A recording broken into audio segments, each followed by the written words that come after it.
عاوز أحسن جهاز للألعاب والبرامج الهندسية والجرافيك وسعره ما يعديش ال 15000 جنيه. بص، في الفئة السعرية دي مفيش جهاز أحسن من الزد بوك ال 15 الجي 3 اللي بيجي بمعالج كور اي 7 من الجيل السادس اتش كيو بكارت شاشة انفيديا ام 2000 ام 4 جيجا. الام 2000 ام يعتبر أعلى نسخة من كارت الشاشة تنزل في الجهاز دوت، زائد إن بيجي باس اس دي 512 ام دوت 2، تقدر تزود هارد تاني ام دوت 2 وهارد تالت اتش دي دي، زائد إن بيجي برامات بتبدأ من أول 16 جيجا دي دي ار 4 تقدر توصلها لحد 64 جيجا.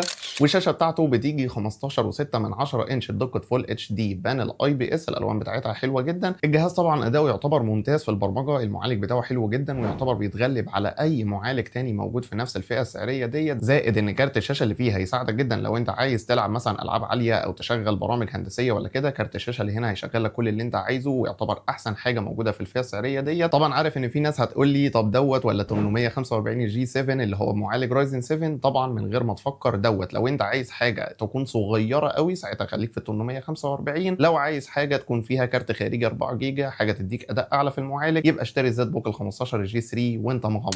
الجهاز ده بيجي حاليا بسعر 15500 جنيه. زي ما قلت نقدر ان احنا نزود لك الهاردات والرامات زي ما انت عايز بالطلب. الجهاز تقدر تطلبه من الموقع بتاعنا اللي هسيب لك اللينك بتاعه تحت في الكومنتات بتاعه اليوتيوب، او هتلاقيه في الباي لو انت بتتفرج على تيك توك. لو عجب الفيديو ده ما تنساش اللايك الجميل، تنزل حالا تتابعني عشان يوصلك كل الفيديوهات الجديده.